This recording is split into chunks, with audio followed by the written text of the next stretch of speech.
Hello my dear students.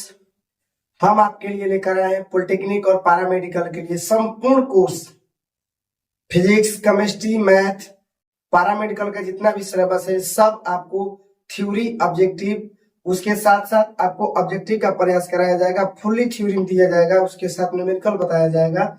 तो हम episode by episode चल रहे हैं। ये एपिसोड 2 है। एपिसोड 1 आईटीसी चैनल में डाला गया है, ठीक है ना। तो हम पढ़ रहे हैं लाइव फिजिक्स में और इसमें है दर्पण। स्टार्ट कर रहे हैं, थोड़ा सा देखेंगे। ये आज का टॉपिक है हम लोगों का दर्पण। दर्पण में सबसे पहले आप समझिए कि दर्पण एक प्रकार का है क्या, किसको बोलेंगे दर्पण। दर्पण कहने का मतलब ये है, क्या एक प्लास्टिक है या एक कांच है या एक फोम है क्या दर्पण है क्या एक प्रकार का। आइए हम जानते हैं दर्पण क्या है।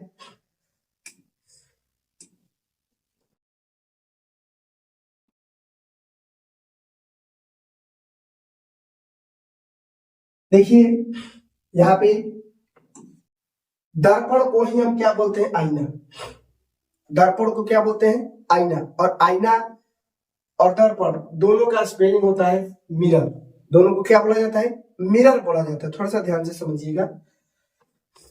वास्तव में देखा जाए तो दर्पण या आईना एक कांच की तरह होता है। किसकी तरह होता है, कांच की तरह होता है। दर्पण या आईना एक कांच की तरह होता है, ठीक है। दर्पण या आईना एक कांच की तरह होता है। कह रहा है कि उसी को दर्पण मतलब कि कांच बोलेंगे जिसका एक सतह को सिलवट किया गया हो। सिलवट बोले तो रजतित, जिसे हम आम भाषा में पॉलिश भी कहते हैं। देखिए कांच के एक सतह को, मतलब ये हो गया कांच, मान लीजिए ये कांच हो गया, ठीक है। ये हो गया सामने वाला भाग और ये हो गया इसके पीछे वाला भाग। तो सामने वाला भाग मतलब जिस भाग को आप पेंट कर देंगे, मतलब सिलवट कर देंगे, वो हो जाएगा पीछे वाला भाग। और जो चिकना सतह हो जाएगा जिस पर प्रकाश रिफ्लेक्ट करेगा, अधिकांश प्रकाश को परावर्तित करके वापस भेज देगा, तब तो उसको क्या बोलते हैं हम, कांच।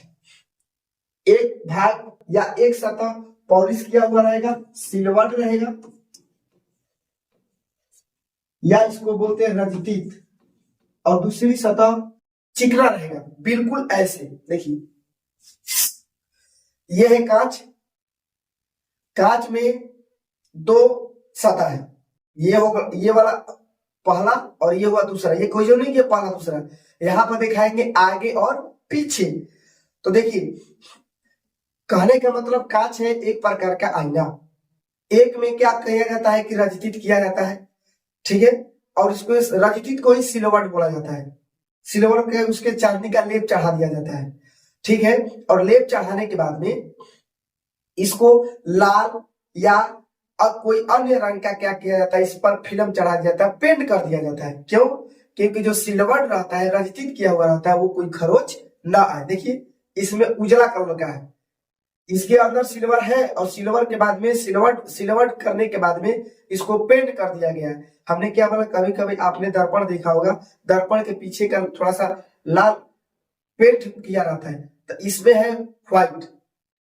अभी अभी हमने बोला लाल या कोई अन्य रंग से इस पर क्या कर दिया जाता है, पेंट कर दिया जाता है। इसका मेन कारण है कि इसको जो सिल्वर से जो सिल्वर किया रहता है, सिल्वर बोल तो रजती, वो कोई खरोच ना आए, इसलिए इसको क्या किया जाता है, रक्षित कर दिया जाता है। इससे क्या होता है कि प्रकाश क्या है, सीधा प्रकाश, अधिकांशतः ये समतल प्लेट होता है। प्रकाश को क्या करता है कि जब इस पर पड़ती है तो अधिकांशतः प्रकाश को क्या करता है, परावर्तित कर देता है। और परावर्तित करने के बाद में अच्छी से हम लोग क्या करते हैं, देखिए इसमें से कितना भी चेहरा दिखाई दे रहा है।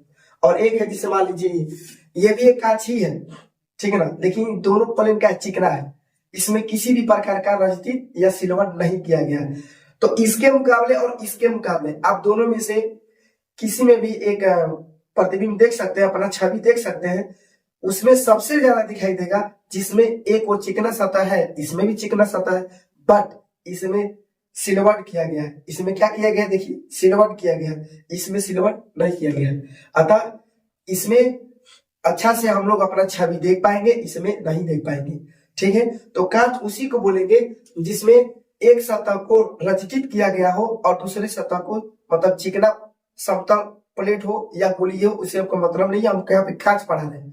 कांच में एक और सिल्वर्ड होगा, रचित रंगा हुआ या पेंट किया हुआ, और दूसरी तरफ एक कांच का मतलब चिकना सतह होगा जिस पर प्रकाश यहाँ पे रिफ्लेक्ट होगा। अब देखिए, जिस पर रचित किया गया है वो दर्पण का पीछे वाला भाग है। ये दर्पण का पीछे वाला भाग है, देखिएगा ये दर्पण का पीछे वाला भाग है क्योंकि ये कलर किया गया है। और ये है सामने वाला भाग जिसपे चिकना है, जिस पर प्रकाश आएगा और रिफ्लेक्ट होकर अधिकांशतः प्रकाश को वापस भेज देगा। एक और बात, इसी गुण के कारण यह कांच प्रकाश के परावर्तन के सिद्धांत पर काम करता है। अतः हम ये कह सकते हैं कि आईना एक प्रकाशीय युक्ति है। आईना क्या है? आईना एक प्रकाशीय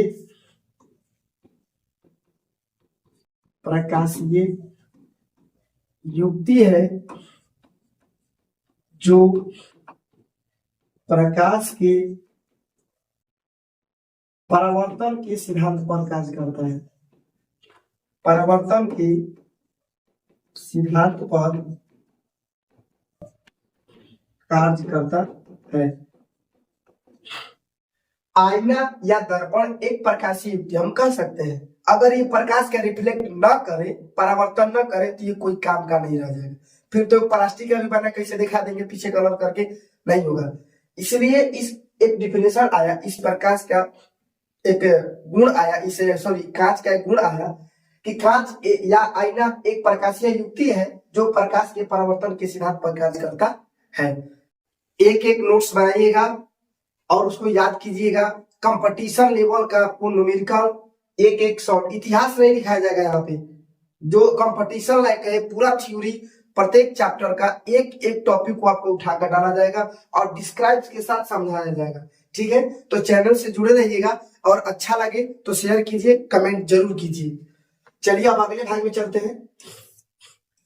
हाँ, अब देखिए, अभी अभी आपने पढ़ा दर्पण का प्रकार, नहीं सॉरी दर्पण पढ़ा। अभी आपने क्या पढ़ा? दर्पण, आईना या मिरर।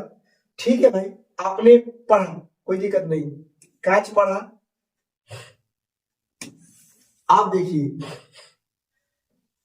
ये कांच आपका समतल है। इसका क्यों? क्योंकि परावर्तक सतह क्या है? समतल है, एकदम चिकना सपाट है। आगे पढ़ना है दर्पण के प्रकार, types of mirror. Types of mirror, इसमें आपको पहला पोजीशन में दिया गया है। दर्पण के दो प्रकार होते हैं। पहला में समतल दर्पण जिसे हम कहते हैं प्लेन मिरर, प्लेन मिरर। दूसरा है गोलीय दर्पण जिसको बोलते हैं स्फेरिकल मिरर। क्या बोलते हैं? Spherical mirror. तो हम एक एक करके पूरा का पूरा डिटेल से समझेंगे। सबसे पहले समझेंगे समतल दर्पण। समतल दर्पण क्या है, समतल दर्पण की विशेषता क्या है। इससे कंपटीशन में बहुत सारा न्यूमेरिकल क्वेश्चन पूछता है जी, पॉलिटेक्निक इंजीनियरिंग में, पैरामेडिकल में। ठीक है ना, तो ध्यान से समझेंगे। सबसे पहले समतल दर्पण पढ़ेंगे, उसके बाद में गोलीय दर्पण पढ़ेंगे। ठीक है, तो आगे बढ़ते हैं। समतल दर्पण है क्या?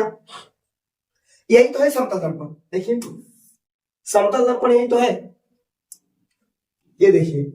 चलिए, समतल दर्पण ये है आपका, आ गया समतल दर्पण यानी प्लेन मिरर। देखिए, यही है समतल दर्पण। इसका जो परावर्तक सतह है सपाट है, समतल है। एक बात ध्यान से रखिए, ध्यान से देखिए, सबसे अच्छा परावर्तक समतल दर्पण होता है। समतल दर्पण में अगर उसका परावर्तक देखा जाए, परावर्तन, तो सबसे अच्छा परावर्तक होता है समतल दर्पण। दर्पण के आधार पर अगर देखा जाए तो, क्योंकि यह अधिकांश प्रकाश को क्या करता है? रिफ्लेक्ट करके वापस भेज देता है। इसी गुण के कारण तो यह आईना है जी। और इसीलिए कहते हैं कि यह कांच, चाहे किसी प्रकार का कांच हो, दर्पण में यह प्रकाशीय युक्ति एक सिद्धांत है, मतलब यह प्रकाशीय युक्ति है जो प्रकाश के परावर्तन के सिद्धांत पर कार्य करता है। हाँ, तो समतल दर्पण में इसका एक एक परिभाषा, इसके बारे में जाना जाएगा इस टॉपिक के माध्यम से। सामने आपको दिखाएंगे। पहला टॉपिक पहला पॉइंट में कह रहा है कि समतल दर्पण चिकने ग्लास बोले तो कांच, ये होता है ग्लास बोले तो कांच। ठीक है ना। कांच की एक समतल प्लेट से बना होता है ये एक समतल प्लेट से बना हुआ है। कौन? समतल दर्पण। ठीक है, एक कांच की ग्लास होता है जो समतल प्लेट से बना होता है। किससे बना होता है? समतल प्लेट से बना होता है। दूसरा में कह रहा है इसका परावर्तक सतह समतल होता है। देखिए, इसका जो परावर्तक सतह है समतल होता है। परावर्तक कहां पे करेगा जी? पीछे वाला लेप वाला में कि चिकना सतह पे करेगा? चिकना सतह पर करेगा, क्योंकि पीछे लेप किया गया है, जानबूझकर लेप किया गया है ताकि प्रकाश यहाँ पे रुके और रुकने के बाद में अधिकांशतः वहां पे क्या करे? परावर्तित कर दे। अधिकांशतः प्रकाश को क्या करता है? परावर्तित कर देता है। ठीक है, यदि इसमें लेप न किया हो तो ये बताइए अधिकांशतः प्रकाश पार कर जाएगा। आपको पता है कि प्रतिबिंब तभी बनता है जब कोई ना कोई बिंदु आपको में टकरा कर मिलती है, तभी बनता है। ठीक है ना, तो ध्यान से समझेंगे। तीसरा पॉइंट क्या कर रहा है कि समतल दर्पण प्रकाश का एक अच्छा परावर्तक है। सही बात है, जो समतल दर्पण है, दर्पणों में सबसे अच्छा परावर्तक सतह समतल दर्पण होता है। ठीक है, ये भी पॉइंट लिख सकते हैं, नोट्स बना सकते हैं। फिर कह रहा है कि इस दर्पण के द्वारा बना हुआ प्रतिबिंब सदैव आभासी तथा सीधा होता है। इस टॉपिक को आप समझिएगा थोड़ा सा ध्यान से, देखिएगा ये वाला टॉपिक को समझिए बाबू। कह रहा है इस दर्पण के द्वारा बना हुआ प्रतिबिंब सदैव आभासी तथा सीधा होता है। देखिए अभी प्रूव कर रहे हैं, ये तो समतल दर्पण हो गया। अभी मान लीजिए सीधा का मतलब यह हुआ, यहाँ पे उल्टा का मतलब। थोड़ा सा ध्यान से देखेंगे, प्रतिबिंब में प्रकृति दिखाया गया है, एक है सीधा और एक है उल्टा और एक है पार्श्व रूप से उल्टा, पार्श्व रूप से उल्टा। ठीक है ना, तो तीनों को समझेंगे। सीधा का मतलब ये हुआ हम जैसे हैं वैसे ही आपका फिगर दिखाई देगा। मतलब सिर ऊपर है तो सिर ऊपर ही दिखाई देगा, नीचे क्यों नहीं दिखाएगा। सीधा का मतलब आपको ये हुआ। देखिए ये मान लीजिए पेन है, देखिए ये पेन का जो कोन वाला भाग है ना, एकदम चौक वाला भाग, और ये थोड़ा सा मोटा वाला भाग, देखिए अगर इसमें दिखाएंगे तो देखिए एकदम सीधा दिखाई देगा। दिखाई दे रहा है? देखिए तो हाँ दिखाई दे रहा है, नहीं दिखाई दे रहा है? ये सीधा है, समतल। इसका प्रतिबिंब कहाँ पे बन रहा है पता होना चाहिए। ये दर्पण के पीछे बन रहा है और ये दिखाई नहीं दे रहा है, मतलब बनता हुआ प्रतीत हो रहा है। और जब सीधा बन रहा है और ये दर्पण के क्या बनेगा? पीछे, दर्पण के पीछे बनेगा ये, और ये क्या बनेगा? सीधा बनेगा। और जब सीधा बनेगा तो क्या बनेगा? आभासी। सीधा बनेगा तो क्या बनेगा? आभासी बनेगा। क्या बनेगा? आभासी। लेकिन उल्टा का मतलब ये हुआ कि मान लीजिए दर्पण हो गया और यहाँ पे कोई वस्तु रख रहे हैं और इसमें जो प्रतिबिंब बनेगा ऐसे उलट कर बनेगा, इसको हम बोलते हैं उल्टा। लेकिन समतल दर्पण में किसी भी प्रकार का उल्टा प्रतिबिंब नहीं बनता है। कैसा बनता है बाबू? आभासी और सीधा बनता है। सीधा बनेगा, देख लीजिए इसे, कोई भी चीज देख लीजिए सीधा बन रहा है, किसी का भी फिगर लगा के देख सकते हैं कि सीधा बनेगा। ठीक है, हम भी अपना इसे देखेंगे तो मेरा सिर ऊपर दिखाई दे रहा है। ठीक है ना, जैसे वैसे दिखाई दे रहा है। लेकिन यहाँ पे पार्श्व रूप से उल्टा का मतलब ये समझिएगा, समतल दर्पण में पार्श्व रूप से उल्टा का मतलब, अगर मान लीजिए हम दर्पण ऐसे किए हैं, मान लीजिए ऐसे है, इसमें अगर हम बाया हाथ उठाते हैं, ये मान सॉरी दाया हाथ उठाते हैं, उस दर्पण में मेरा ही प्रतिबिंब बना के क्या उठाएगा? ऐसे उठाएगा। जैसे मान लीजिए मैं लड़का को मतलब बड़ा कर समझाते हैं, आइए भी बाबू हम आपको समझा रहे कि पार्श्व रूप से उल्टा क्या होता है? पार्श्व परिवर्तन। ठीक है ना, थोड़ा सा ध्यान से देखेंगे इधर भी। जैसे मान लेते हैं, थोड़ा सा उधर चलिए। जैसे मान लीजिए हम यहाँ पे खड़े हैं और यहाँ पे ये है और हमारे बीच में क्या समतल दर्पण है, तो पार्श्व रूप से परिवर्तन ये होगा कि हाँ हम इसके खड़े, हम ऐसे खड़े, वो भी ऐसे खड़े। पार्श्व रूप से परिवर्तन का मतलब ये होगा कि अगर हम दाया हाथ उठा रहे हैं तो वो भी दाया हाथ उठाएंगे, लेकिन उल्टा साइड से। आपको लगेगा कि बाया हाथ दिखाई दे रहा है, उठाइएगा। जैसे मान लीजिए ऐसे उठाएंगे तो इनका प्रतीत हो रहा है ये भी दाया हाथ उठा है, लेकिन आपको लगेगा कि बाया हाथ उठा रहे हैं। ठीक है ना, शीशा में अगर ये वाला उठाएंगे तो ये वाला उठेगा। इसको कहते हैं पार्श्व रूप से उल्टा या पार्श्व रूप से परिवर्तन। ऐसा बात नहीं है कि दर्पण के पीछे वो जो लड़का उठाया है वो मतलब बाया उठाया तो दाया उठाएगा उसमें भी बाया, लेकिन जो हम लोग दर्पण के सामने से जो देखते हैं लगता है कि हम बाया उठाए हैं तो वो दाया उठाएगा, ऐसे लगता है। इसी प्रकार की घटना को हम क्या बोलते हैं, पार्श्व परिवर्तन बोलते हैं। ठीक है।